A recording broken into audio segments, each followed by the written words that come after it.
They invited her to be laughed at, but no one was ready for who she really was. The crystal chandeliers of the grand Hagen ballroom shimmered like frozen stars above a sea of silk and diamonds, every inch of the room whispering wealth, power, and quiet cruelty. And at the center of it all stood Isabella Hayes, her dark skin glowing softly under the golden light as she adjusted the simple cuff of her uniform, invisible as always, or at least that was what everyone believed, because in this world, invisibility wasn't just a condition, it was a role assigned to people like her, people who cleaned floors that cost more than their childhood homes, people who served champagne they would never taste, people who existed only in the corners of other people's stories. And tonight, Isabella was exactly where she had always been, standing near the edge of the ballroom, silent, composed, watching as the guests of Victor Kong, the most feared man in Seoul's underground empire, laughed too loudly, drank too much, and pretended their power made them untouchable. But the truth was far more fragile than they realized, and no one embodied that fragile illusion better than Evelyn Kong, Victor's wife, who stood at the center of the room in a custom ivory gown, her smile sharp enough to cut glass as she raised her champagne flute and glanced toward Isabella with a look that wasn't just dismissive.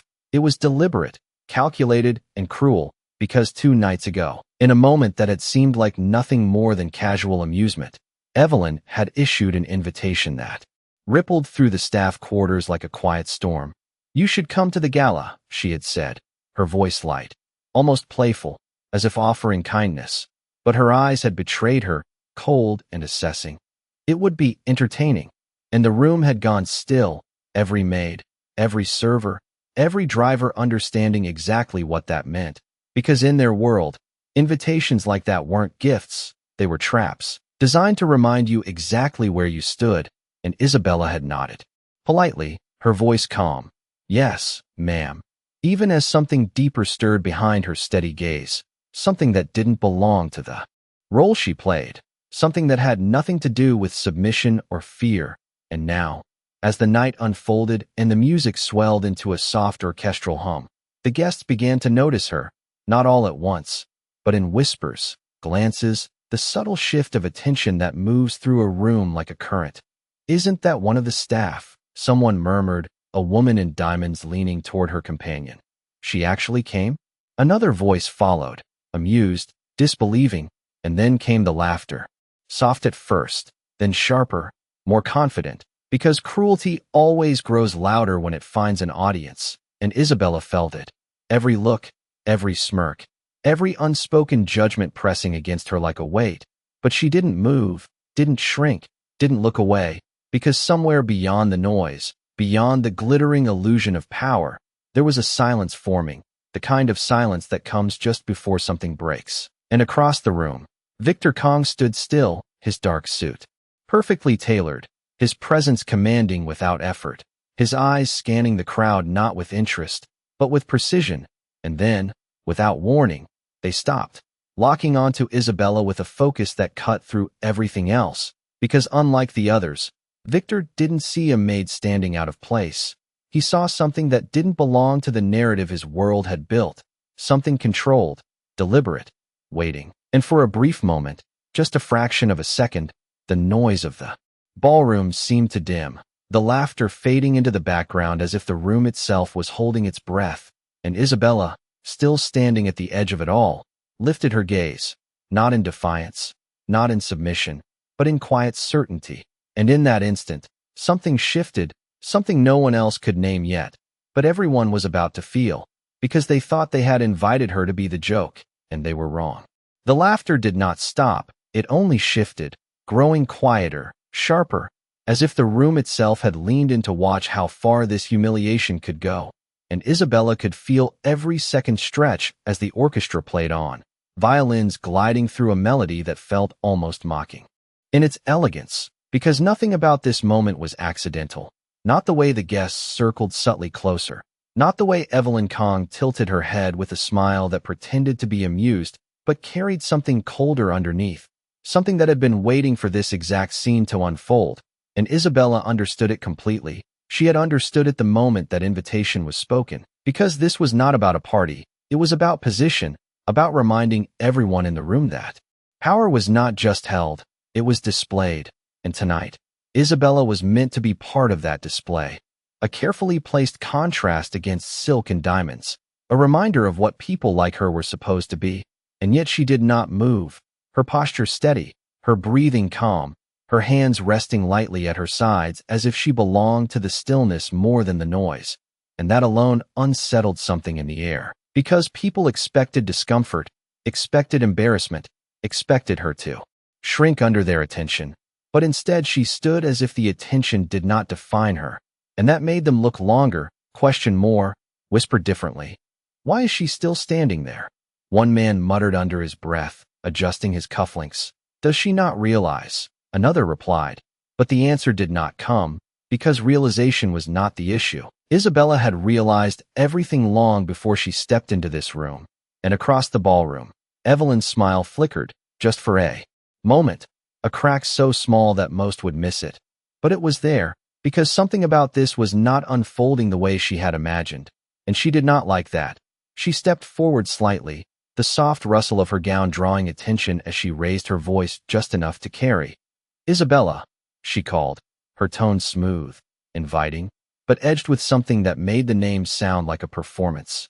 You made it. And a few guests turned fully now, their curiosity no longer hidden, their amusement barely restrained, because now it was becoming a scene, and Isabella met her gaze, calm, composed.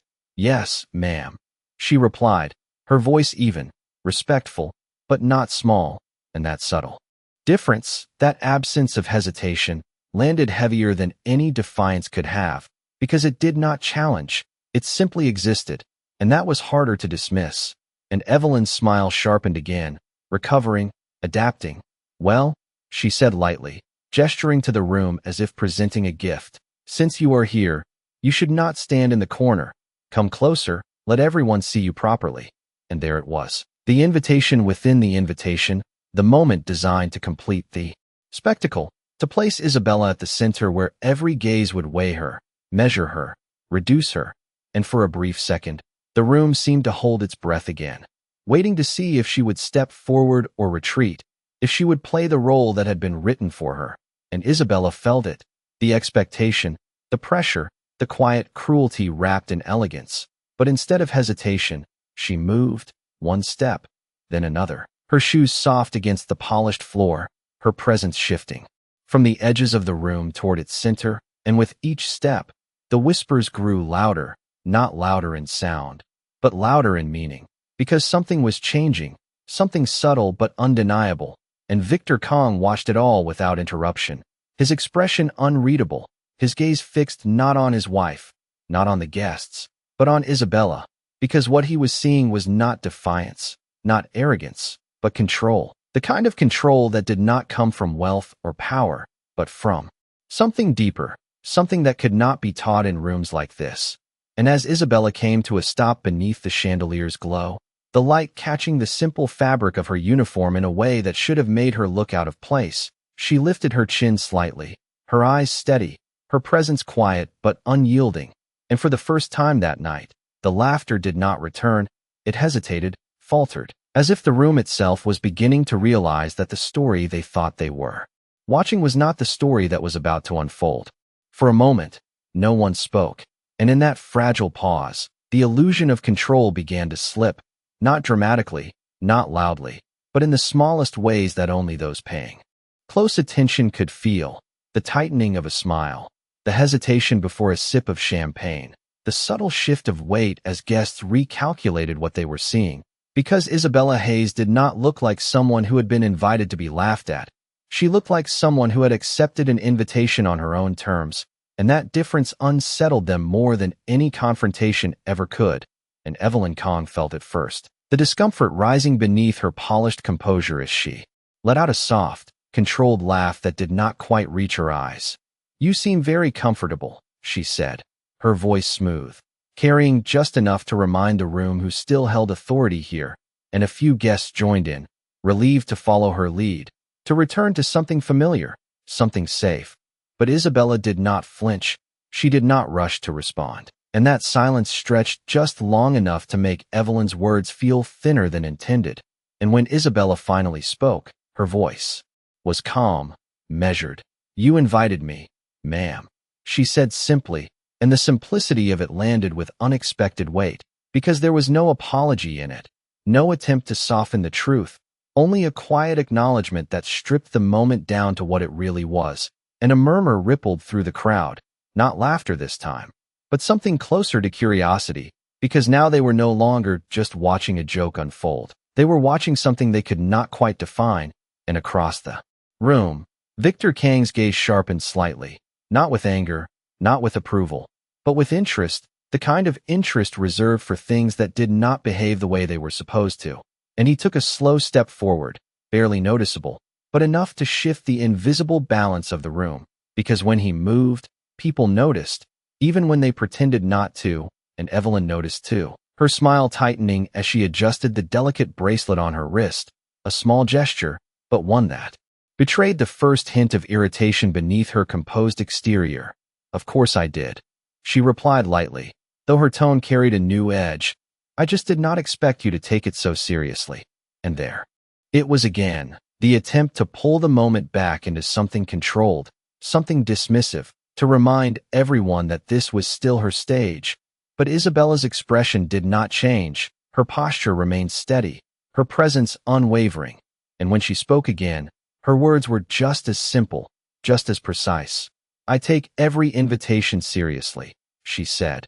And this time, the silence that followed was heavier, because those words carried something deeper than politeness, something that hinted at a standard that did not depend on who was offering the invitation, and that was unfamiliar in a room built on hierarchy. And one of the guests, a man in a tailored suit who had been watching with growing interest, let out a quiet breath, almost a laugh, but not mocking, not dismissive, something closer to recognition, because whether they admitted it or not, they were beginning to see it, the quiet confidence, the refusal to be reduced, and it made them uneasy, because it challenged the unspoken rules they had always relied on.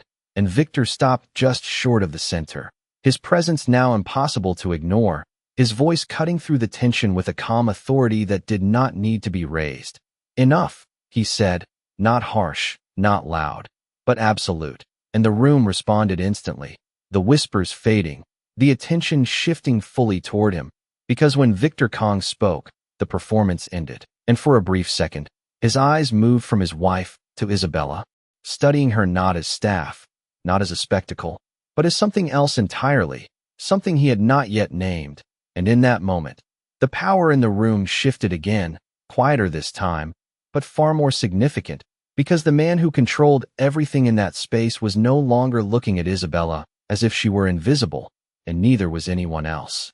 Victor Kang's single word lingered in the air long after it was spoken, not because it was loud, but because it carried the kind of authority that did not need repetition, and the orchestra, almost instinctively, softened its volume, as if even the music understood when to step back. And in that suspended moment, every gaze in the ballroom settled into a new alignment, no longer scattered, no longer careless, but focused, deliberate. And for the first time that evening, Isabella Hayes was not at the center as a spectacle, but as a question no one could yet answer. And Victor took another step forward, his movements measured, controlled, the subtle shift of polished shoes against marble echoing just enough to mark his presence without demanding attention, because he did not need to demand anything. And when he stopped, it was close enough that the distance between him and Isabella felt intentional, not accidental. And he studied her in silence, his eyes sharp, assessing, but not dismissive, as if he were searching for something beneath the surface that the rest of the room had failed to see. And Isabella did not lower her gaze, did not rush to speak. She simply stood there, composed, her calm presence refusing to be reshaped by the weight of his attention. And that alone made the air feel heavier, more precise, because power in that room had always flowed in one direction, from him outward. But now, for the briefest moment, it felt balanced, not equal, but acknowledged, and that was unfamiliar, even to him. And Evelyn Kang felt it more sharply than anyone. The subtle shift that placed her just outside the center she had so carefully maintained, and though her smile remained, it no longer held the same ease. Her fingers tightening slightly around the stem of her glass before she spoke again, her tone light, almost playful. but edged with urgency. "Victor, she is one of the staff," she said, as if reminding him of something obvious, something that should reset the moment back into its proper place. And a few guests nodded subtly, eager for the structure to return, for the hierarchy to reassert itself. But Victor did not look at his wife when she spoke. His gaze remained on Isabella, and when he finally responded, his voice was calm, even, but carried a weight that settled over the room like a quiet verdict. "I can see that," he said, and the simplicity of it silenced the expectation of dismissal. Because he had not corrected the situation, he had only acknowledged it, and that distinction left the room uncertain. And uncertainty was something they were not used to, and Isabella felt it ripple outward, not as tension, but as a shift in understanding, because for the first time, she was no longer being framed by someone else's narrative, and she did not rush to fill that space. She allowed it to exist, steady, controlled, and Victor's eyes narrowed slightly, not in suspicion, but in recognition of something rare, something that did not bend under pressure, and he tilted his head just enough to study her. From a different angle, as if testing whether what he was seeing would change, but it did not, and that stillness, that consistency, carried more presence than any display of wealth in the room, and one of the guests, a woman draped in pearls, shifted uncomfortably, her voice lowering as she whispered to the man beside her, "Why is she not saying anything else?" And the man had no answer. Because they were used to people like Isabella explaining themselves, apologizing, justifying their presence, but she did none of that, and it left them with nothing to hold on to. And Evelyn took a small step forward, reclaiming what space she could, her smile returning sharper now, more controlled. "Perhaps she is simply overwhelmed," she said, her tone soft but pointed, attempting to redefine the silence as weakness, to pull the narrative back into something manageable. But Isabella's expression did not change, and when she finally spoke again, her voice was quiet, steady, carrying clearly through the room without force. "No, ma'am," she said, and the pause that followed was brief, but deliberate. "I am exactly where I am supposed to be." And this time, the silence that followed was not uncertain, it was absolute, because those words did not ask for permission, they did not seek approval, they simply declared something that could not be easily dismissed.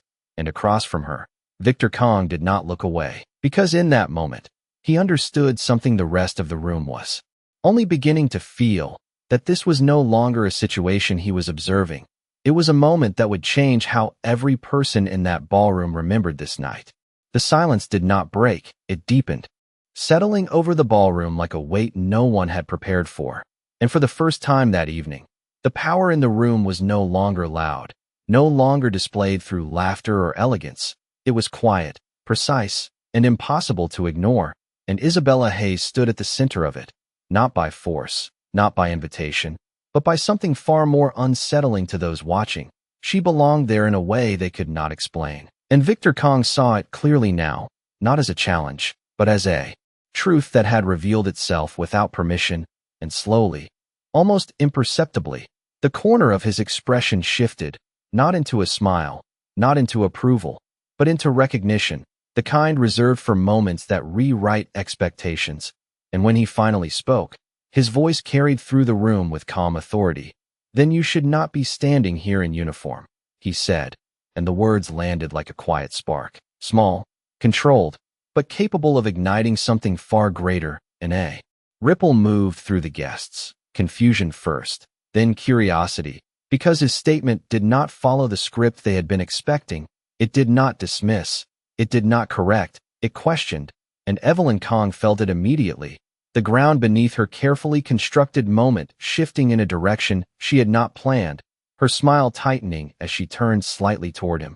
"Victor, it was just a joke," she said, her tone lighter now, almost dismissive, as if trying to shrink the moment back into something harmless, something temporary. But Victor did not look at her. His attention remained fixed on Isabella, and that alone said more than any response could.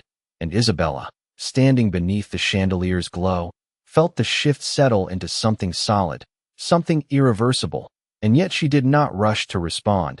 She did not step forward or backward. She simply allowed the moment to exist, steady, grounded, as if she had always known it would arrive.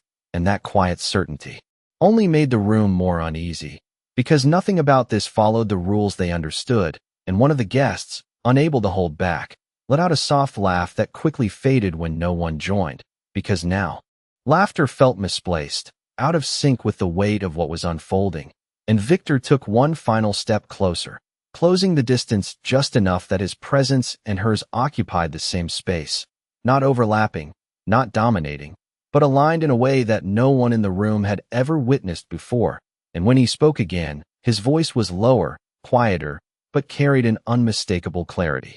"You accepted an invitation," he said, "and there was no question in it, only acknowledgement, so you will be treated as a guest." And that was the moment everything changed, not loudly, not dramatically, but with a finality that settled into every corner of the ballroom.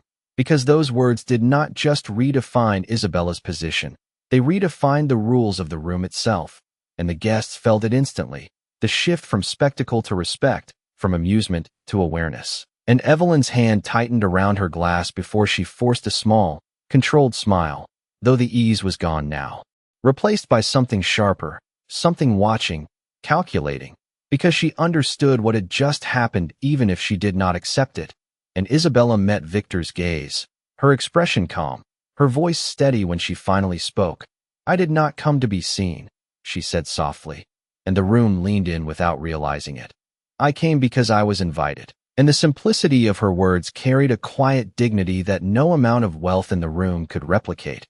And Victor held her gaze for a moment longer, then gave the slightest nod, not as a command, not as approval, but as acknowledgement, and around them, the silence shifted again, not uncertain this time, but respectful, because whether they understood it or not, every person in that ballroom had just witnessed something rare, something that could not be undone, and the story they thought they were watching had already moved beyond their control.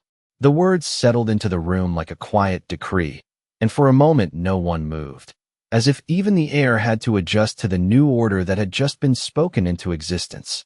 And Isabella Hayes felt it, not as a victory, not as relief, but as a shift in gravity, subtle yet undeniable.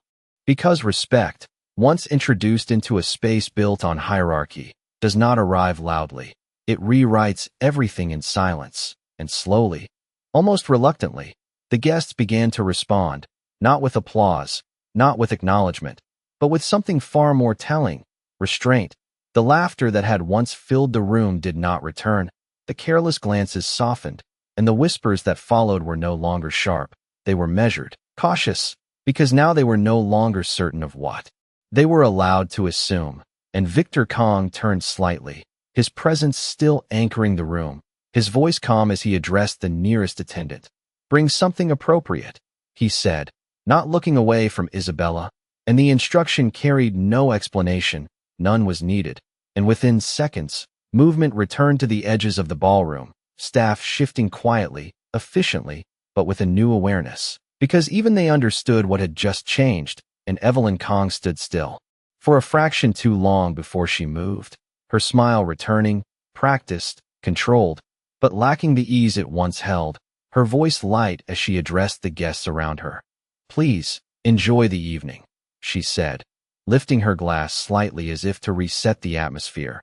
But the illusion did not fully return, not the way it had been before, because something had been exposed, something that could not be unseen, and across from her, Isabella remained composed, her posture unchanged, her presence steady as she watched the room adjust around her, not reacting, not claiming anything, simply allowing the moment to settle into its natural conclusion. And that restraint, that refusal to take more than what was given, only deepened the respect forming around her, because it made clear that she had not come to rise above anyone. She had only refused to be placed beneath them. And when the attendant returned, carrying a garment draped carefully over both arms, the room grew quieter.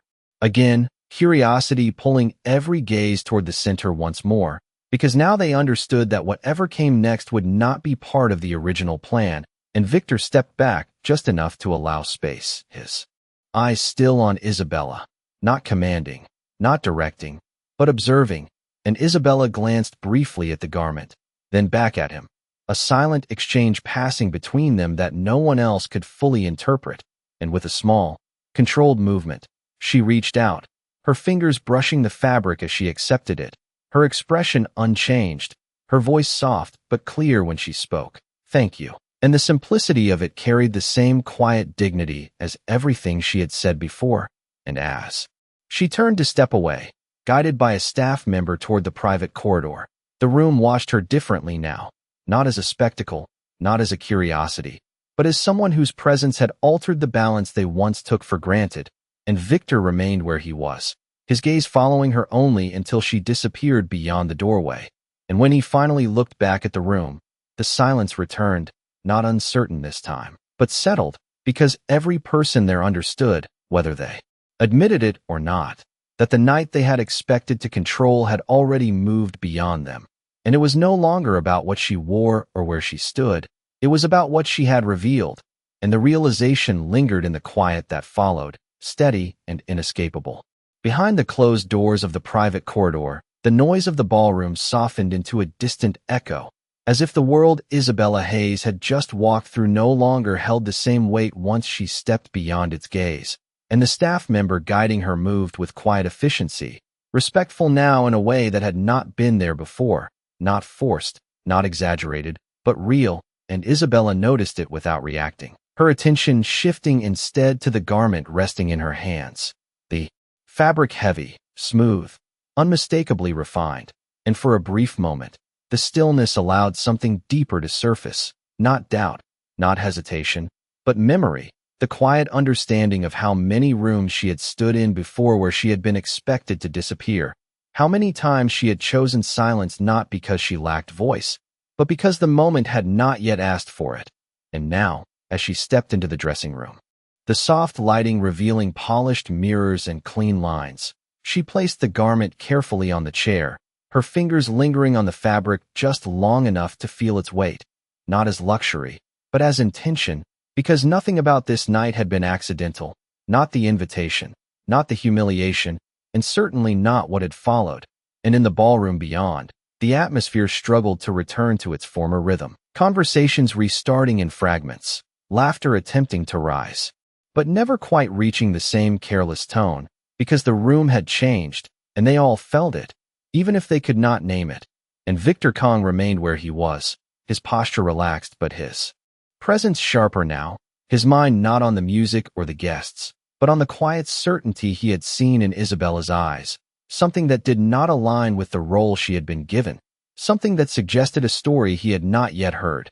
And Evelyn Kong watched him from across the room, her smile still in place as she spoke to a group of guests, but her attention divided, her thoughts calculating, because she understood better than anyone how quickly perception could shift. And tonight, perception had not moved in her favor, and that was not something she accepted easily. And in the dressing room, Isabella moved with calm precision, her actions deliberate, unhurried, as she changed. The simple uniform replaced piece by piece with something that belonged to a different expectation, and yet her expression did not change, because the fabric did not define her. It only revealed what had already been there. And when she finally stood before the mirror, the reflection that met her was not transformed, not elevated, but aligned, as if the room she had just left would finally be forced to see what it had overlooked. And back in the ballroom, the doors remained closed for a moment, longer than expected, long enough for anticipation to build, subtle at first, then stronger, as conversation slowed again, attention drifting toward the entrance without anyone admitting it. And Victor's gaze followed that same line, steady, waiting, not impatient, not expectant, but aware, because whatever happened next would not be a continuation, it would be a revelation. And when the doors finally opened, the shift was immediate, not loud, not dramatic, but absolute, as if the room itself recognized that something had just entered that did not belong to the assumptions they had carried only moments before. And Isabella stepped forward, her movement smooth, controlled, the fabric of the gown catching the light in a way that silenced even the quietest whispers, not because of its cost, not because of its design, but because of the way she wore it, not as something borrowed, not as something given, but as something that had always been hers to carry. And the room went still, not out of obligation, not out of shock, but out of something far more rare, recognition. And in that silence, every person present understood, without needing to speak it, that the story they had been watching was no longer about a maid who had been invited as a joke. It was about the moment they realized they had never truly seen her at all. No one spoke when Isabella stepped fully into the light, because there are moments when language becomes insufficient, when even the most practiced voices in the room recognize that anything said would only diminish what was already understood, and the gown she wore did not announce itself with extravagance. It revealed itself with precision, every line tailored to her form, every detail catching the chandelier's glow in a way that felt intentional, measured, undeniable. But it was not the dress that held the room. It was her, the way she carried it, the way she moved without hesitation, without performance, as if she had never needed permission to exist in spaces like this. And that realization settled into the crowd with quiet force, shifting posture, softening expressions, dismantling assumptions one by one. And Victor Kong saw it unfold with a clarity that cut through every distraction. Because what stood before him now was not a transformation, it was a revelation, something that had been present from the beginning, simply unrecognized. And his gaze did not waver, not with surprise, not with admiration, but with a deeper acknowledgement, the kind reserved for truths that cannot be undone once seen. And across the room, Evelyn Kang's smile held, but it no longer controlled the atmosphere. It existed within it, diminished not by confrontation, but by contrast, because everything she had orchestrated relied on imbalance. And that imbalance no longer existed, and she understood it, even if she did not accept it. Her voice soft as she addressed the nearest guest, but her words carried less weight now, less certainty, because the room was no longer listening to her in the same way. And Isabella continued forward, her steps steady, unhurried, each movement grounded in a quiet confidence that did not seek attention but commanded it nonetheless. And as she reached the center once more, the space around her did not close in with judgment. It opened, subtly, instinctively, as if making room for something that should have always been there. And one of the guests, a woman who had laughed earlier, lowered her gaze, not out of shame alone, but out of recognition, because she could no longer reconcile the person she had dismissed with the presence now standing before her. And that internal conflict spread, quietly, invisibly, reshaping the room in ways no one had anticipated. And Victor finally moved again, not toward dominance, not toward control, but toward alignment, stepping beside Isabella, not in front of her, not behind her, but beside her. And that single decision carried more meaning than any declaration could. Because in a room defined by hierarchy, position is language, and his choice spoke clearly. And when he addressed the guests, his voice was calm, measured, but carried a finality that left no space for reinterpretation. "Tonight," he said, "we welcome all who enter with respect." And the words settled into the room not as a correction, but as a redefinition, and no one challenged it, not because they could not, but because they understood that something fundamental had shifted beyond their influence. And Isabella stood beside him, her expression unchanged, her presence steady, not elevated by his words, not altered by the room's response, but simply recognized. And in that recognition, the silence that followed was no longer heavy, no longer uncertain. It was clear, grounded, and filled with something that had been missing before. And across the ballroom, Evelyn's gaze lingered for a moment longer before she turned away, her composure intact but her position undeniably altered. And the guests, one by one, adjusted, not dramatically, not outwardly, but in the subtle ways that reveal truth, in the way they stood, the way they looked, the way they chose their words, because they had just witnessed something they could not unsee. And as the music slowly resumed, softer now, more deliberate, the evening continued, but not as it had begun, because the story they thought they controlled had already been rewritten in silence, and everyone in that room knew it, even if none of them said a word. The music returned, but it was no longer the same, softer now, more measured, as if even the orchestra understood that something in the room had shifted beyond performance. And the guests moved again, conversations resuming in careful tones, laughter quieter, more deliberate, because the ease that once filled the ballroom had been replaced by awareness, and awareness changes everything. and Isabella Hayes stood where she was, not seeking attention, not retreating from it, simply present in a way that no one could ignore anymore. And that presence carried forward into every interaction that followed. Because now when people approached her, they did not look through her. They looked at her, their words chosen with care, their tone adjusted without instruction, and it was not forced.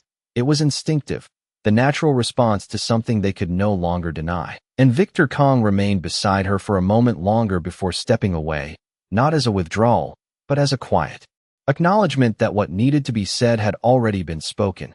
And as he moved through the room, the power he carried did not diminish, but it changed, less about control, more about definition, because he had drawn a line that no one in that space would cross again. And across the ballroom, Evelyn Kong watched it all unfold, her posture still perfect, her smile still intact, but her influence no longer absolute, and she understood it in the way only someone accustomed to power could. That authority is not lost in a single moment, but it can be reshaped by one, and tonight had done exactly that. And for a brief second, her gaze met Isabella's once more, not with mockery, not with dismissal, but with something quieter, something closer to recognition, even if it was not acceptance. And Isabella held that gaze without reaction, because she did not need to claim anything that had already revealed itself. And as the evening continued, the details that once defined status began to blur. The distinction between who belonged and who did not no longer dictated by position or attire, but by something far less visible and far more powerful, dignity. And it settled into the room like a quiet truth that could not be undone, and one by one, the guests adjusted to it, not dramatically, not openly, but in the subtle ways that reveal change, in the way they listened, the way they spoke, the way they carried themselves in the presence of someone they had once overlooked. And Isabella moved through the space with the same calm precision she had shown from the beginning, her steps steady, her expression composed, her presence unchanged by the attention now surrounding her, because nothing about her had shifted, only their perception had, and that was the difference that mattered. And as the night began to draw toward its close, the chandeliers casting a softer glow over a room that felt quieter than before, not in sound, but in tone, the weight of what had happened remained, not as tension, but as clarity. And Victor, standing at the far end of the ballroom, allowed his gaze to rest on Isabella one final time, not as a question, not as an evaluation, but as acknowledgement, the kind that does not need words to be understood. And she met it briefly before turning away, not dismissive, not deferential, simply complete, because her place in that room had never been something to earn. It had only needed to be seen. And as the final notes of the evening drifted through the air and the guests began to leave, carrying with them a story they had not expected to witness, the silence that remained was no longer uncertain, no longer heavy. It was settled, grounded, and filled with something that would linger long after the lights dimmed. And in that quiet, one truth remained, steady and undeniable, that dignity does not arrive when it is given. It reveals itself when it is no longer denied. And that night, in a room built on power, everyone had finally seen what it looked like.